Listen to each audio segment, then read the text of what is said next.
अस्सलाम वालेकुम। मैं उम्मीद करता हूँ कि तमाम लोग खैरियत से होंगे।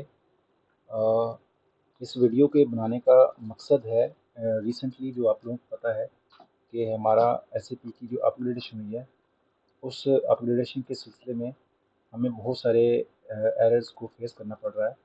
तो उस एरर को हम साथ साथ रिजोल्व भी करते जा रहे हैं और साथ साथ वो कम्युनिकेट भी होते जा रहे हैं। ये वीडियो बनाने का मकसद मुझे यही है कि आप लोगों को बिजनेस पार्टनर जो कि हमारा वेंडर क्रिएट करने का तरीकाकार है, जो कि नए सिस्टम के अंदर वो चेंज हो गया है, उसके बारे में है।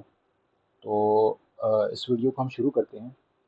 वीडियो में शुरू करने से पहले एक छोटी सी सेटिंग है, वो सेटिंग आप लोगों को मैं करवाना चाहता हूँ। वो सेटिंग बेसिकली हमारे जो अकाउंट ग्रुप हमारे एसएपी सिस्टम में शो होंगे, वो अकाउंट ग्रुप कोड के साथ शो होंगे। अभी इस सेटिंग से पहले आप लोगों को जस्ट उनके नाम शो हो रहे होंगे, लेकिन जब आप ये सेटिंग कर लेंगे तो वो अकाउंट ग्रुप विद कोड आपको शो होंगे। तो सेटिंग करने के लिए आप लोग सबसे पहले अपने एसएपी सिस्टम के लेफ्ट कॉर्नर पे आप यहाँ पे आएंगे और ये आपको आइकन नज़र आ रहा है, इस पर आप राइट क्लिक करेंगे और राइट क्लिक करने के बाद आप ऑप्शन पे जाएंगे, ऑप्शन पे क्लिक करेंगे और उसके बाद आप लोगों को इस तरह की एक विंडो नज़र आएगी। तो आप लोगों ने एक फोल्डर होगा इंटरेक्शन डिज़ाइन, उसके अंदर विजुअलाइजेशन 1, जब आप यहाँ पे क्लिक करेंगे तो आपके सामने ये कंट्रोल कंट्रोल वाली ऑप्शन नज़र आएगी। तो जब आपके सामने ये वाली शो होगी तो ये इस तरह अनचेक होगी। तो आप लोगों ने इसको चेक कर देना है और इसी तरह ये sort by keys with in drop down list, ये भी आपने चेक कर देनी है और अप्लाई करके ओके कर देना है। इस तरह ये आपकी सेटिंग आपके यूज़र स्पेसिफिक सेव हो जाएगी। अब हम क्या करते हैं, ऐसे भी सिस्टम के ऊपर जाते हैं और यहाँ पर एक वेंडर क्रिएट करते हैं। तो हम सबसे पहले एसएपी को लॉगिन करते हैं।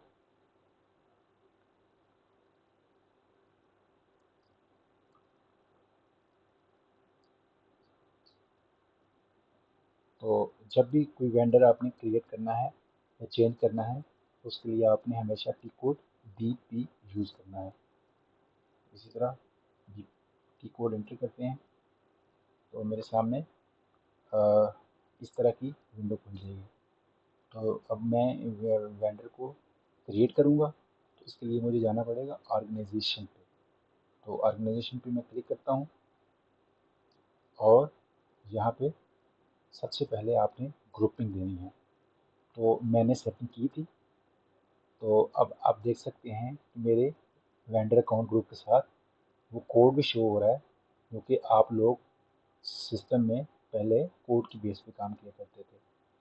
तो ये मेरे तमाम डिस्ट्रिक्ट के अकाउंट ग्रुप एफ़ के साथ और इसी तरह एफ़ के बाद वी के साथ या वी के साथ भी देखते हैं। तो अब ऐसा है कि आप ये सेटिंग करने के बाद यहाँ से आप अपना अकाउंट ग्रुप पिक करेंगे। तो मैं यहाँ से पिक कर रहा हूँ एफ़।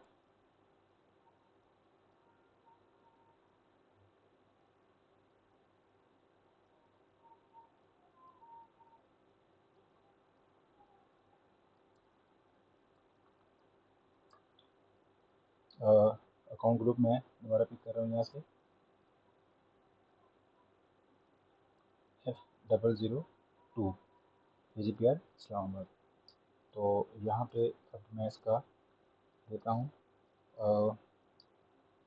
ID 1164 और ये है इस्लामाबाद। इसी तरह कंट्री की दूंगा और रीजन दूंगा। उससे पहले हम यहाँ पे टाइटल लेते हैं। टाइटल में फॉर एग्जांपल कंपनी लेता हूँ, तो कंपनी का टाइटल यहाँ पे आ जाएगा और आप देख सकते हैं तो सेटिंग करने से हमारी कोडिंग के साथ इसके शो हो जाएगी। और उसके बाद मैं नेम लेता हूँ, फॉर एग्जांपल यहाँ पे एक नेम ले लेते हैं।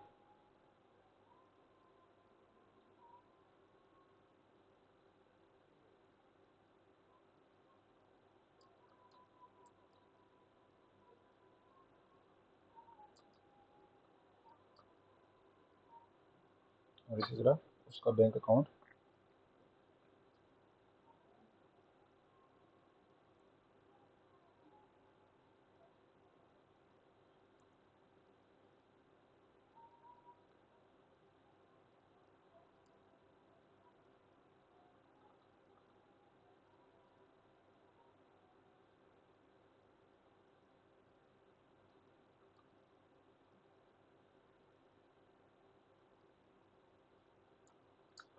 उसके बाद हम सर्च टर्म 1 में देंगे। अगर रजिस्टर्ड होगा तो हम उसका सेल टैक्स रजिस्टर्ड यहाँ पे सेल टैक्स नंबर देंगे।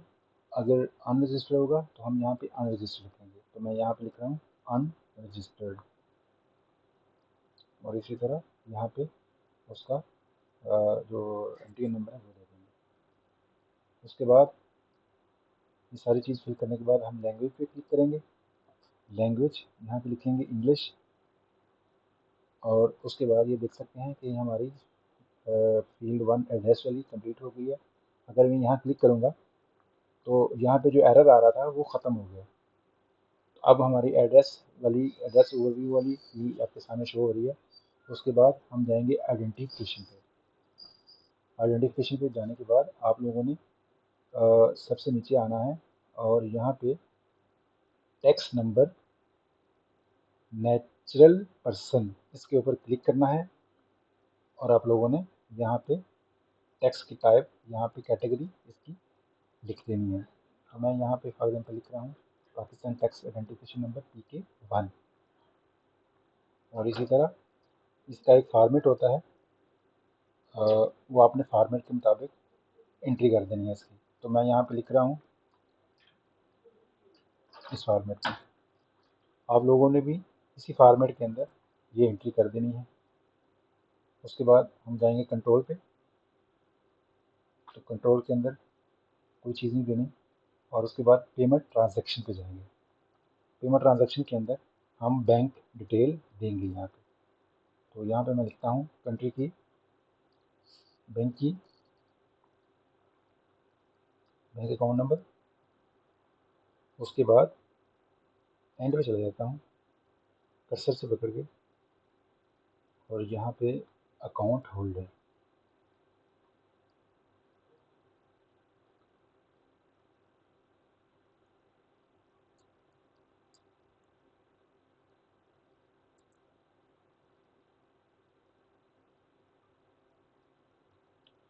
और वापस आता हूँ और यहाँ पे आईबैन पे क्लिक करता हूँ और ये उसने आईबैन क्लिक कर लिया है।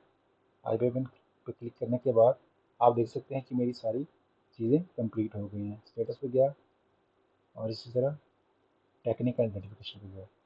तो मेरी जनरल डाटा की सारी चीज़ें कंप्लीट हो गई हैं।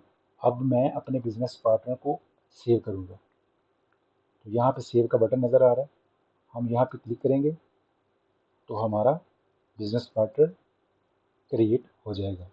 ये आपके सामने ये नंबर शो हो जाएगा। तो ये आपका वेंडर नंबर है। अब हमने अपना वेंडर जनरल डाटा पे तो क्रिएट कर लिया है, उस वेंडर को कंपनी कोड डाटा के साथ हमने अलाइन करना है। तो उसके लिए हम जाएंगे, आप देखेंगे ज़रा यहाँ पे आप लोगों को switch between display and change mode ये नज़र आएगा। आप लोग यहाँ पे क्लिक करेंगे, वहीं आप क्लिक करेंगे तो आपका ये चेंज मोड के अंदर आ जाएगा।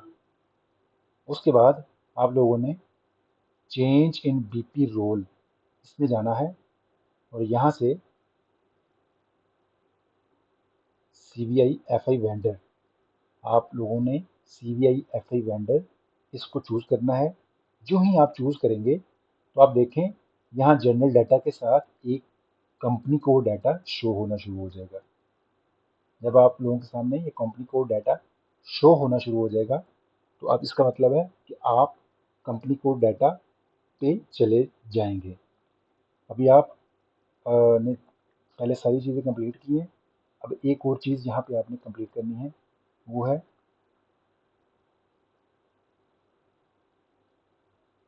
मैं आपको बता देता हूँ, आप लोग ज़रा देख लीजिएगा। ये सारी चीज़ें हमारी जनरल डाटा का ऑलरेडी कंप्लीट हो चुका था। अब हम कंपनी कोड डाटा पे जाएंगे, कंपनी कोड पे क्लिक करेंगे और यहाँ पे सबसे पहले हम कंपनी कोड देंगे। तो मैं यहाँ पे दे रहा हूँ कंपनी कोड एफ। आप जानते हैं कंपनी कोड हमारा फेडरल का है। तो जब आप मैं यहाँ पे एफ लिखूँगा, साथ ही वो मुझे बता देगा एफ से मुराद यहाँ पे क्या है। तो मैं यहाँ से चूज़ कर लूँगा और इंटर का बटन दबाऊँगा। जो मैं एंटर का बटन दबाऊँगा तो मेरे सामने ये रिकॉन्सिलेशन काउंट खुल जाएगा। तो आप लोग जानते हैं कि जो वेंडर का रिकॉन्सिलेशन काउंट है G01201 होता है। और इसी तरह सॉर्टिंग की इसकी मैं दूंगा, जो कि आप लोग पहले भी देते आ रहे हैं 002। उसके बाद मैं विद टैक्स कंट्री की वो दूंगा। तो आप लोग बेहतर जानते हैं यहाँ पे वो है PK। करने के बाद वेंडर पेमेंट ट्रांजैक्शन वाला जो डाटा है उसको फिल करेंगे। और यहाँ पे टर्म्स ऑफ पेमेंट्स पहले भी अब 0001 दिया करते थे, और ये चेक डबल इनवाइस ये भी हम किया करते थे, इस पर सिलेक्ट किया करते थे। और इसी तरह पेमेंट मेथड ऑलवेज यूज किया करते थे। ये करने के बाद आप नेक्स्ट विंडो पे जाएंगे, वेंडर स्टेटस पे जाएंगे, इसी तरह वेंडर टैक्स होल्डिंग पे जाएंगे और यहाँ पे हम टैक्स का डाटा स्टोर किया करते थे। तो हम ये जो भी हमारी टैक्स कीज होंगी वो यहाँ पे सेव करेंगे और इसको चेक करेंगे। और इस तरह ये हमारा कंपनी को डाटा भी रेडी हो गया है। अब हम जस्ट उसी जो हमने डाटा सेव किया है उसी को दोबारा सेव कर रहे हैं। अब ये सेव के बटन पे जाएंगे और यहाँ पे इसको सेव कर देंगे। अब देख सकते हैं सिस्टम मैसेज देगा change for vendor have not yet been confirm. अभी ये कंफर्म होना है, तो अब हम इसको कंफर्म करवाएंगे। तो इसी तरह अब हम इसको फाइंड करते हैं दोबारा। हम वापस जाते हैं, इस तरह टी को लिखेंगे BP और यहाँ पे वेंडर नंबर लिखते हैं।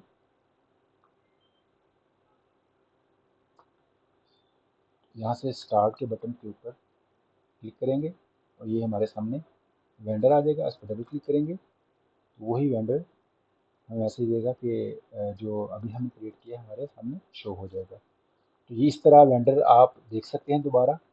अगर उसमें कोई चेंजिंग करनी है तो चेंज कर सकते हैं। अगर कोई उसके अंदर आपने कुछ चीज़ मेंटेन करनी है तो वो मेंटेन कर सकते हैं। तो मुझे उम्मीद है कि आप इस वीडियो से फ़ायदा उठाएंगे। अस्सलाम वालेकुम।